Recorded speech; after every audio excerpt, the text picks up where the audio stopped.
32 at night on the 3rd of August of this year, 2022, and at midnight I will turn 60. 60 years old. And I'm really happy I made it this far. The sad part about making this far is that you lose a lot of people along the way. One of my best friends ever, Lars Frickman, how you doing? Passed away in 2018. He would have been, I think, just a tad year older than me. I think of Sam Peters from Cal, who died in a car accident when we were 24 years old. Actually, he was 24 and I was 26. And there are a number of other people along the way from that point to now. Some people who are a year behind and picking up the pieces in different ways and everything else. But the one thing I can't let go of, aside from the loss, is also the meaning. And there's one question that I have had rolling around in my head that is the title of this live stream, which I'm not going to be long, but what does it mean if we, myself, pretty much everybody in Skyline High class of 80, I assume, and I say specifically, like, for example, John Lagroff, okay? Or Craig Pryor, or Bill Boyd, or, Eric Zeiser, Ann Berg, Bill Schur, those are folks like that, Alexis Crum. We are all born in 1962, unless, of course, you're class of 80 and maybe for Stephen Quirk, you're maybe ahead a year or back a year, but the majority, 1962, folks. Bill turned 60 before I did, Bill Boyd, by 3 months. So what does it mean to be born in 1962? When the Rolling Stones had their first concert under the name the Rolling Stones on the, if memory serves, and now internet, 12th of July of 1962. Just inside of a month of my birth. Or let's take the first James Bond movie, for those of us that would consider the list of movies James Bond movies. I'll get to that in a second. Dr. No, starring Sean Connery. That was released in the UK October 5th of 1962. The fact that it was released a year later in the United States is beside the point. It was released in 1962, October 5th. Okay. Now think about what I just think hard about what I just said to you. Okay, just think about it. Think hard and think, okay, what does it mean? Right? What does it mean?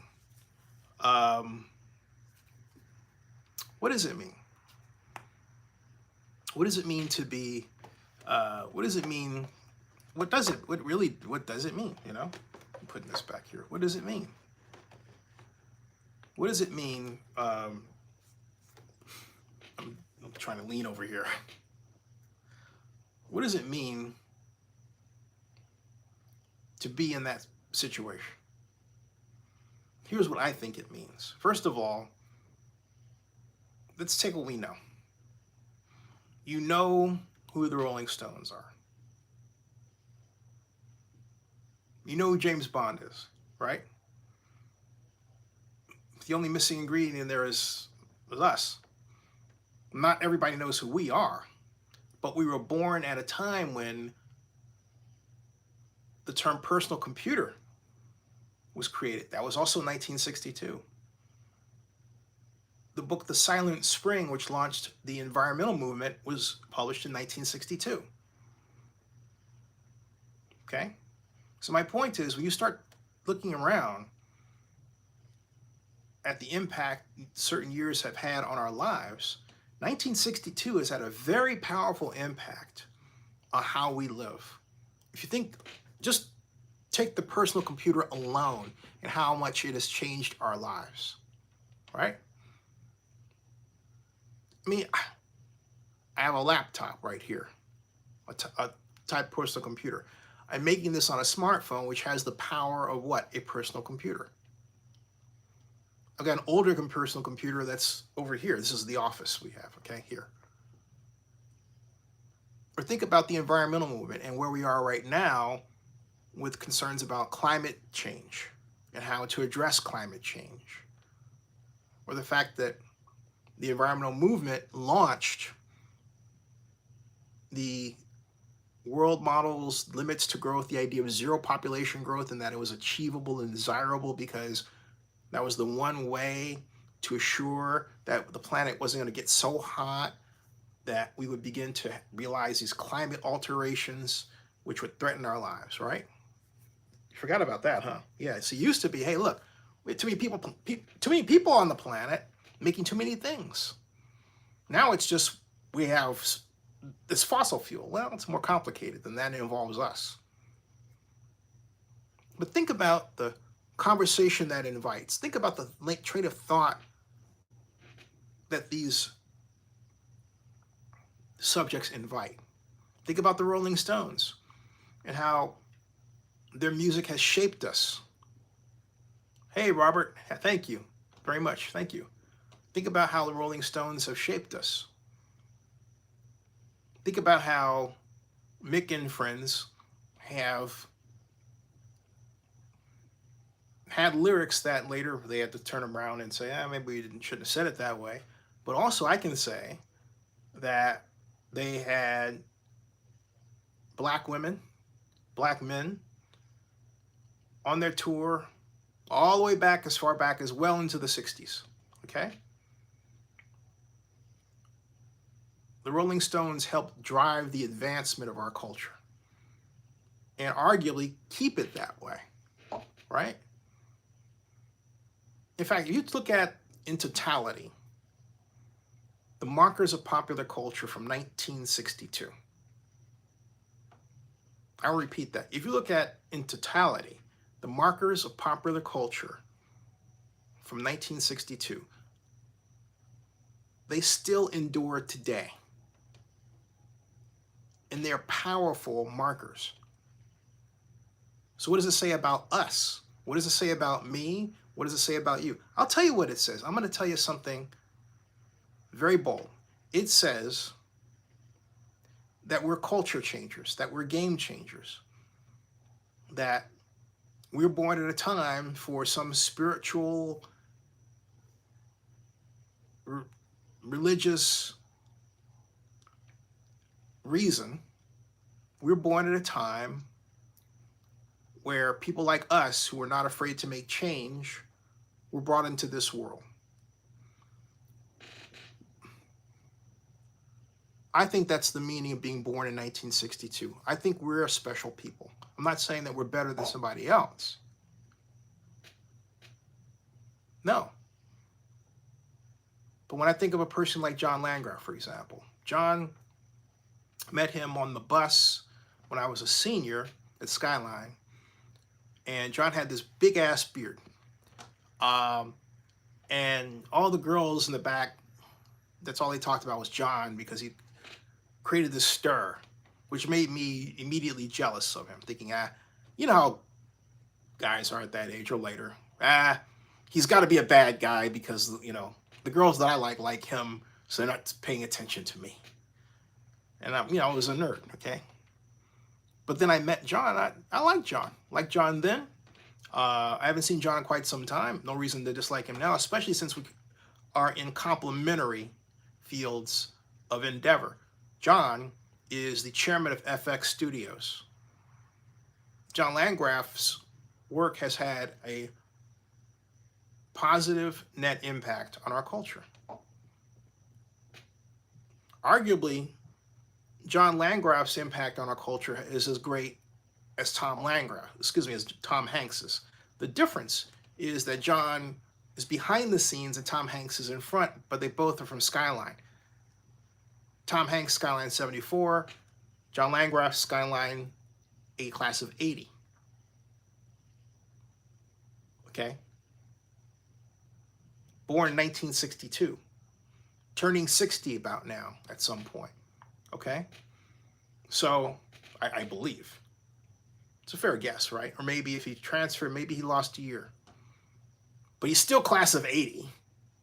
Okay? So my point is,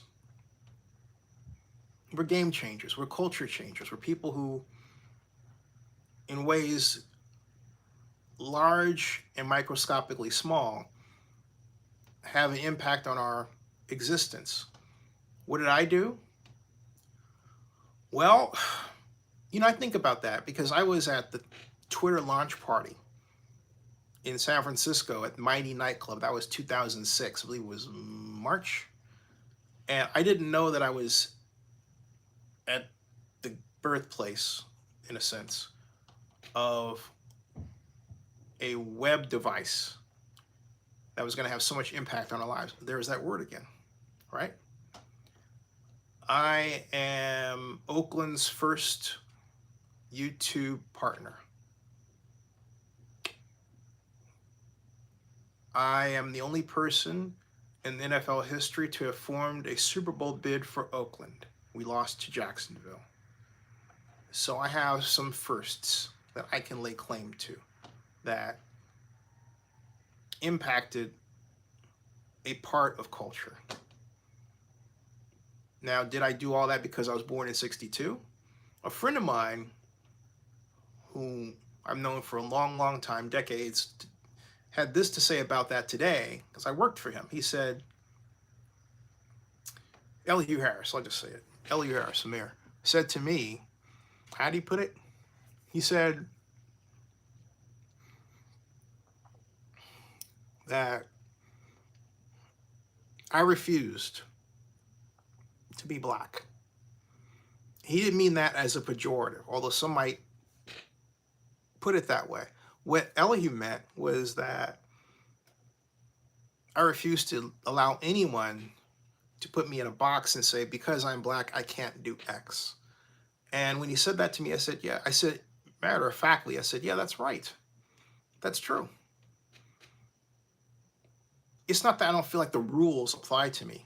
My point is, I refuse to let others feel like they have that kind of power over me. Now, how does that manifest itself, and does it always work? Well, no.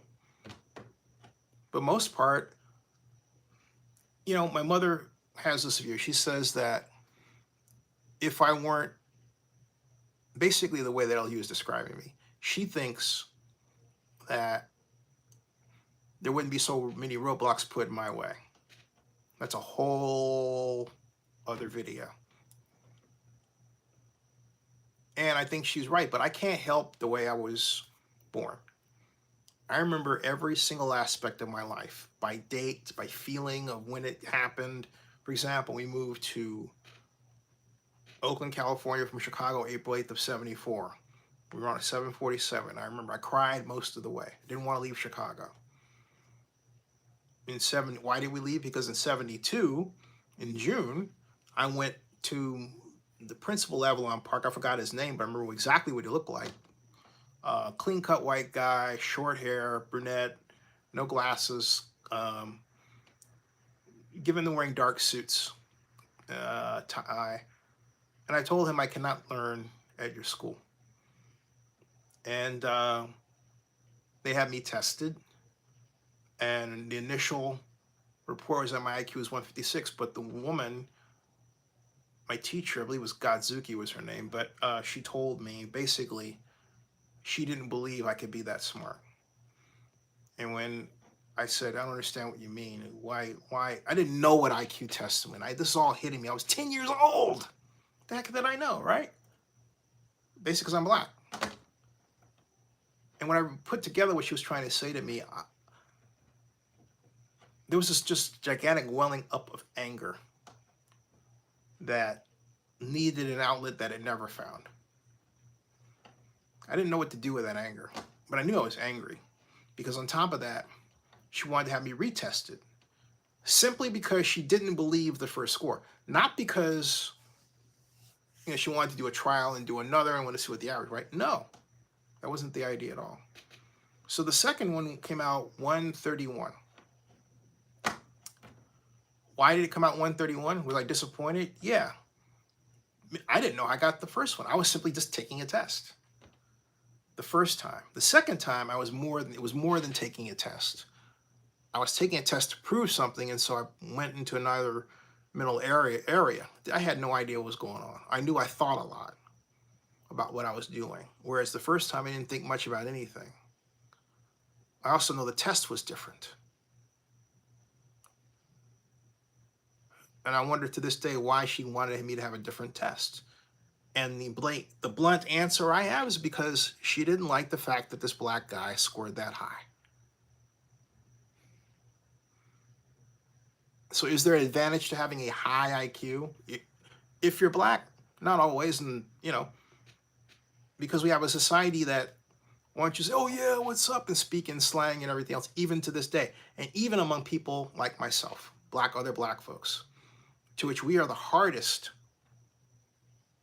on each other when one of us steps outside that imaginary boundary that says you're black, right? And I do it every day without thinking about it. I did it then. I do it now. I've done it all the time. Is that my cultural contribution to remind people they can be more than what other people say they are? I'm certainly not the only person to send that message. Look at Barack Obama, okay? But think about Barack Obama. The popular guy, the guy that everybody loved. The guy that reminded you of the guy that became the homecoming king. That was never me. And so when that guy ran for president and everybody made him president like that, boom, okay? And so, part of the country said, oh my God, he's black. Yeah, well, but we like him, right? So it was an interesting thing.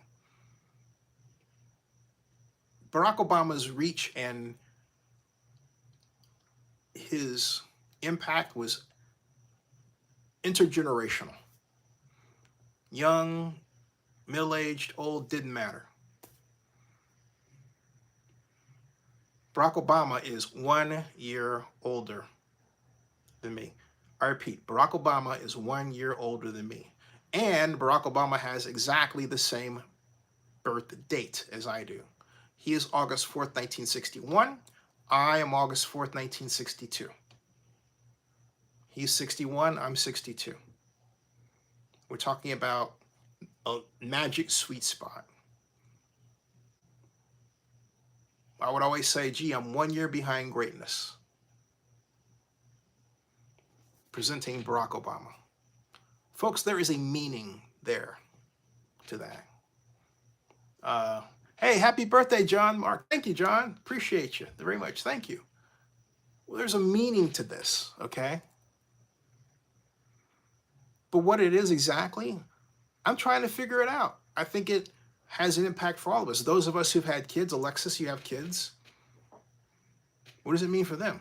Are they already game changers in their places, in their fields? Probably. Even if the ways are small, things that we don't immediately see, right? And why? I think it has to do with the fact that we're the children of the people that I consider to be the true greatest generation. African Americans of what I call the first professional class.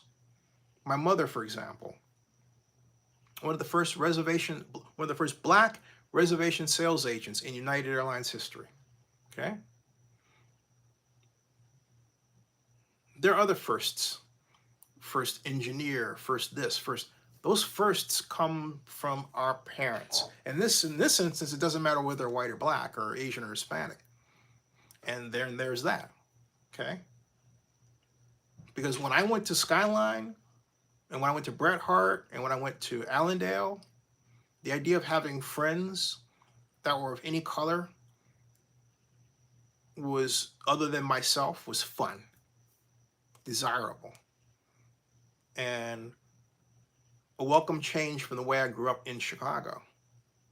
Because I was picked on by my own folks. I was called Poindexter, and all the reasons that basically caused me to go to my principal and say in '72, hey, I can't learn at your school. Okay?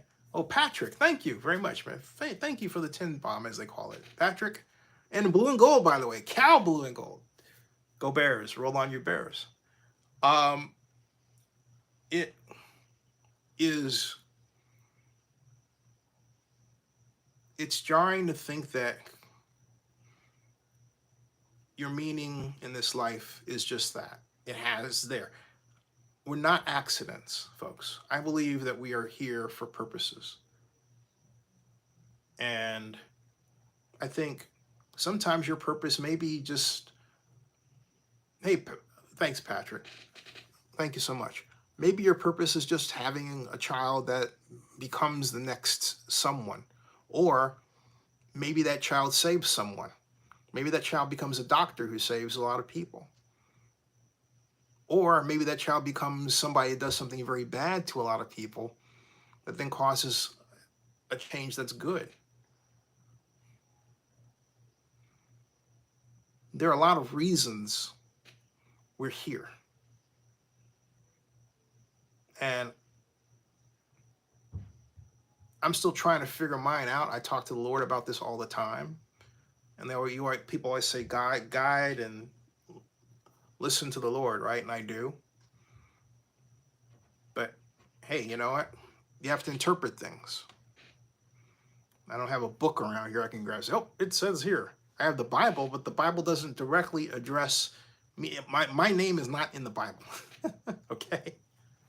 There are a lot of indirects. I don't know. But I do know this. We all have meaning. And if you feel like you're worthless, let that go. You're not. You're worth something. If you feel like people, and I do feel like sometimes that I have friends who don't quite think if I'm around or anything, or who didn't maybe say, hey, I've got this great lady for Zennie to meet, go in this direction, right? Or I think about the people that I've helped who don't think about giving me a call. And then I think, if I were in a position where I had 3 kids, wife, we'd still be here with a mom. We all be together the way that we think. I would probably be too busy myself, because a lot of people that I'm thinking about have kids, and their kids are grown. And they're blessed in that way. I was always a late bloomer. That's the other thing. In my life, I've always been a late bloomer. Always. Why? But I was always a late bloomer. It took me just a little bit longer to get out of that previous period of life and then go into the next. And, that has that dynamic of not having gotten married yet and met all that, right? All that goes with that, from my experience. So, no, I haven't reached where I want to be. And do I get unhappy about it sometimes? Yeah, I do. I'm human. But I always realize I have a meaning here, and I have my mom here. And she's basically raised me by herself. And so I owe it to my mother to give this time to her, even if she thinks sometimes I'm absolutely nuts for thinking that. Even if it's just, hey, I know that before the Pfizer vaccine, the 6 doses of it that I took had the impact where it basically got rid of my hip arthritis. And now I've got this battle with Kai's. I got to call them because I couldn't get them to listen. Finally, I'm getting some ding, ding, ding, and the alarm bells are going off. Maybe they're tiring of seeing my videos out there, um, but I feared, hey, I wouldn't be able to walk and help her. Now I can. I can maneuver. I'm mobile, right? It's a blessing. So I take these blessings, and but I can't help but ask the question: how much more time do I have? Why am I 60 in this place, right? Does the Lord want me to get to 70 or 80 or 90 or beyond? How much more time do I have with my mother? Do we have everything planned out right?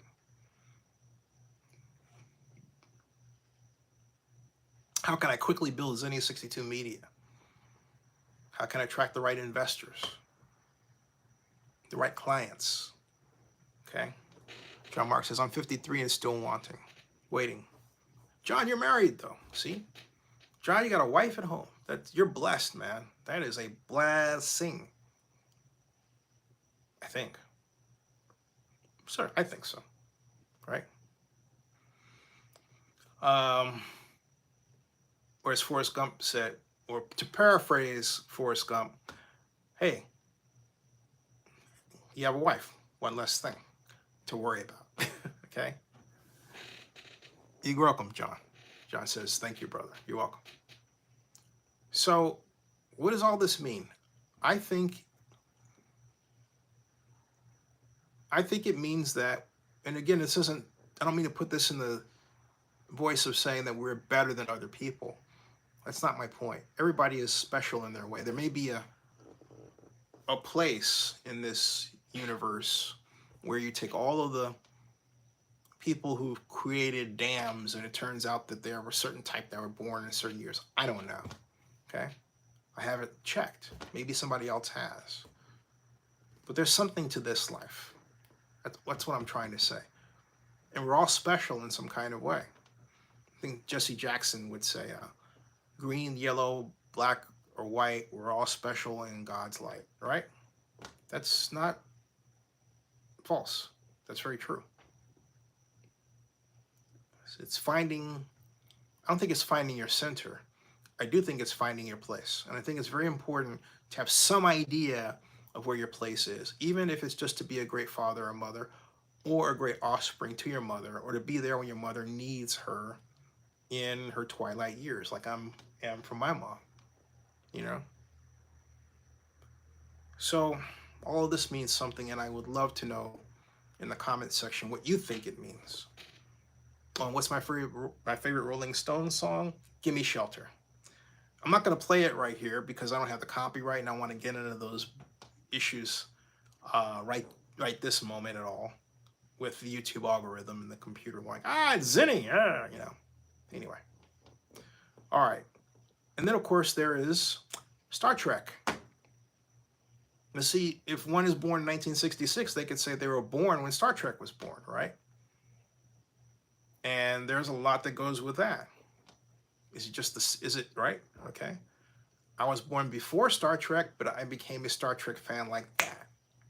Worked the Star Trek conventions. The first in Oakland, the first 2 in Oakland. And it's been a long time, as Bill would put it, dyed in the wool trekker. There is a difference between the original series, The Next Generation, Deep Space Nine, Discovery, Picard, and now Star Trek, Strange New Worlds. And I think Star Trek, Strange New Worlds really in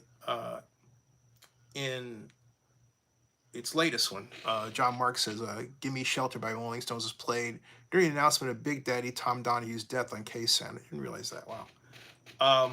But uh, A Quality of Mercy, the finale episode of Star Trek Strange New World's first season. Is an incredible comparison of, as Dave Gerald would put it, Star Trek 1960s man versus the present. Whereas I would put it, Star Trek 1960s white man and the present. And you would say, why did I put it that way? Thank you, Derek Sue. Very simple. Because I grew up at a time of, well, white folks shaped American culture. White folks who were impacted by Europe, either directly or indirectly. You can't escape that. The founding of our country, right? Inescapable. And with that came a certain attitude that of confidence. Some people call it white privilege. I don't like the term because it immediately signals that we, as folks who look like me, don't have confidence. And that's where I pick up on for a second, back to the conversation I had with Mayor Harris, my former boss today, when he was saying that I don't think that I'm black per se. I am black. In other words, the society, Elihu said you wouldn't like society try to dominate you, okay? Derek Sue says, I had Clint Eastwood. I had lunch with him back in 1980. And that attitude, okay? Yeah, Dirty Harry. But that attitude that we have as children of the 60s really comes from that, okay? It really comes from that. It comes from that idea that I can do it too, as a black person, that I refuse to see the impossibilities of what was being done to us, and I would always think about the possibilities, which is what led to the whole problem with me and my teacher saying that as a black person, I shouldn't have an IQ of 156. But think about what that means. That means if a person is threatened by you, they're going to do what? They're going to make sure you don't get things if they're in a position to do so. And that's what she did. She didn't want me to hold on to that score. She wanted me to be retested. I was 10 years old. The woman that I thought was on my side turned against me because I was a threat. She could have left the score alone.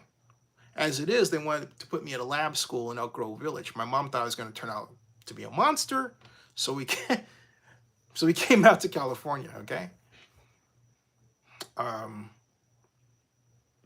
But my point is, there was nothing in me. I was just going on my way. I was not only a huge Star Trek fan. Remember the Quester tapes? I kind of like that a little bit. But I was introduced to, if you think about the messages then, the idea of androids, the computerization of people, okay?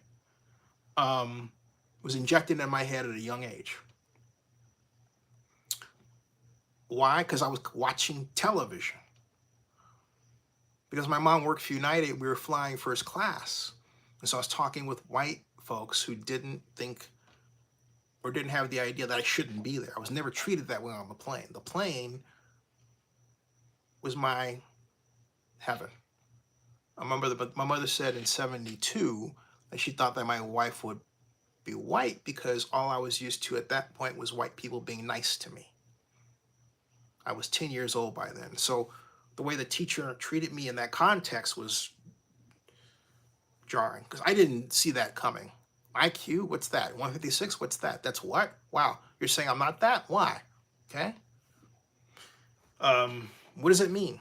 Then I met something this year that says anyone who has an IQ that high has a harder time getting jobs and everything else because the rest of society is afraid of them. Oy. I got to find out all that now? You know? You can be the jester or anything else or just be funny or be acceptable. You know what? Be yourself. That's my default. My default is there's nothing wrong with me. So Every time I come back to that default, because I've had, as Elihu put it, an unusual life. He said, think of the people that you know that a lot of black folks don't know. And I didn't intend that, but that did come as a subset of how I grew up and how I think, and what Elihu identifies as me not thinking as a black person that the society is going to impose upon me. It's what caused me to build my company, but also caused me to do things like go from watching the Oscars on television to actually in 2012, well, 2010, 11, 12, 13, 14, 15, 14, be at the Oscars for Oscar Sunday morning. Okay? John Mark says, your teacher was afraid of your future success, which she shouldn't interfere with. She didn't have your back then. No, she didn't. She didn't. But it caused me to build this life where I went from seeing things on TV and I would say, gee, I'd like to do that or be there, to actually, being there. That was true with the NFL draft is another example. But look, that could not have happened had Mom not worked United and I was able to fly for free. So let's just be honest, okay? That's a blessing. But again, intentional,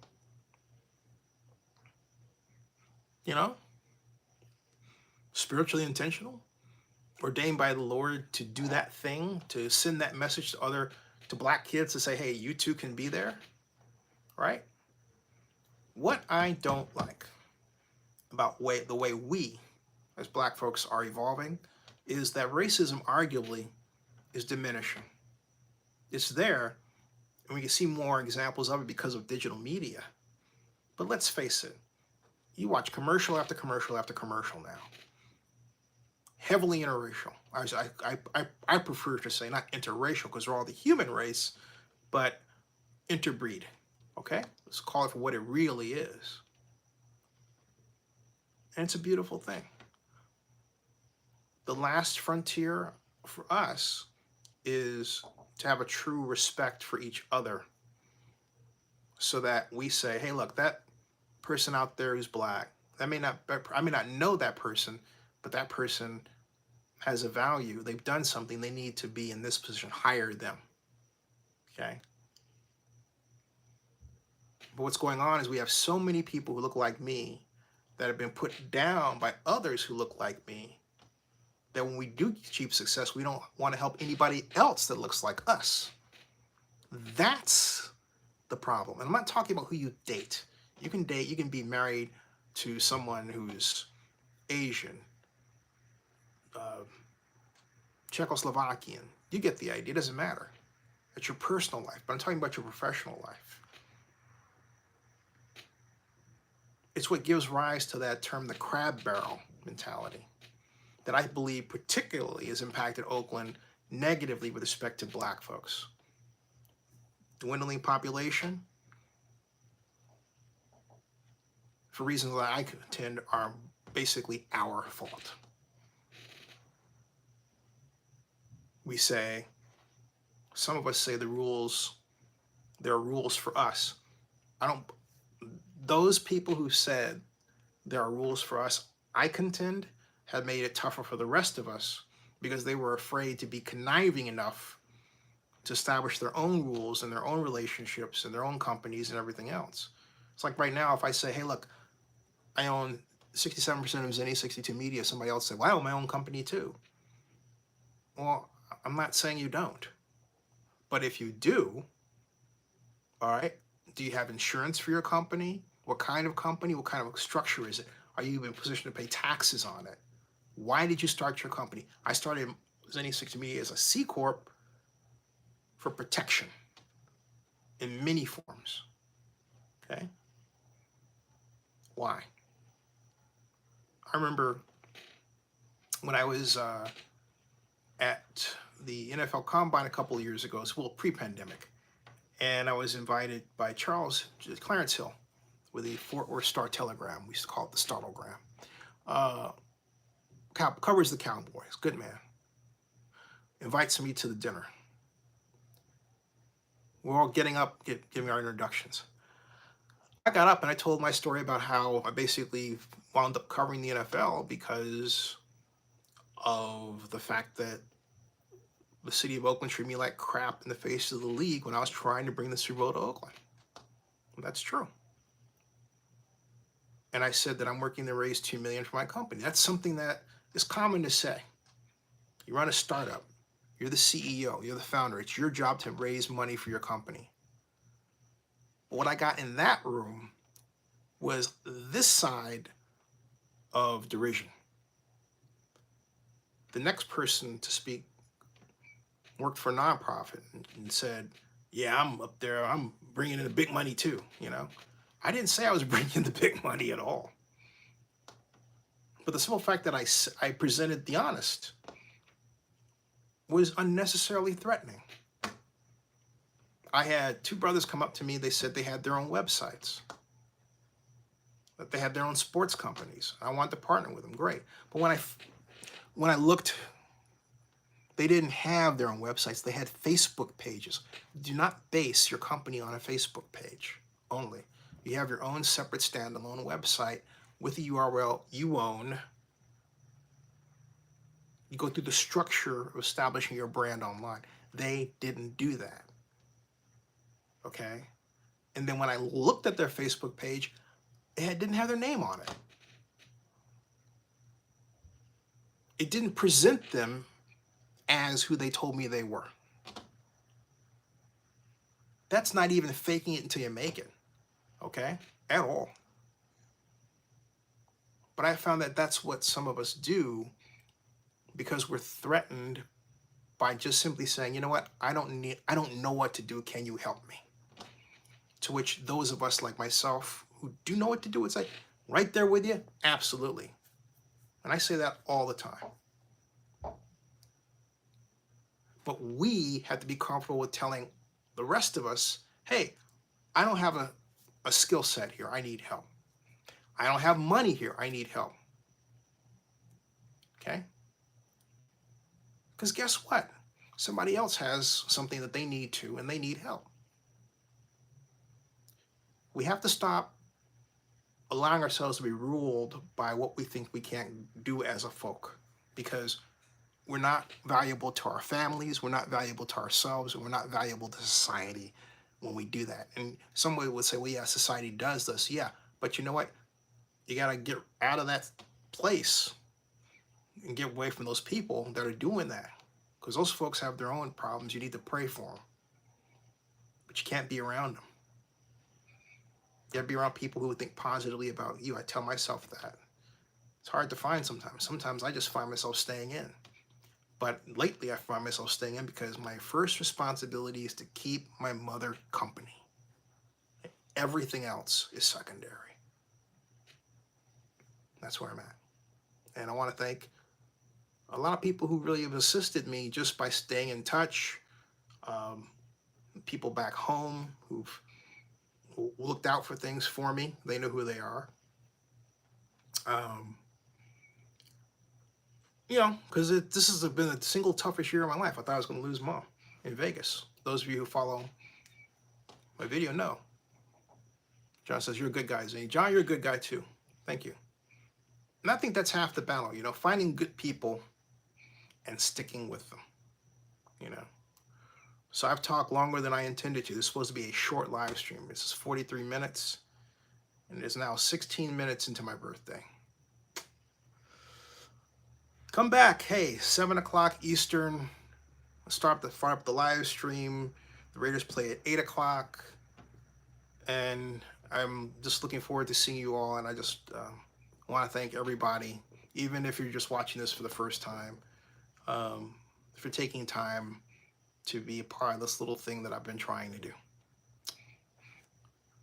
Live long and prosper. All right, thank you. Oh, and by the way, subscribe to Zennie62 and bookmark oaklandnewsnowblog.com.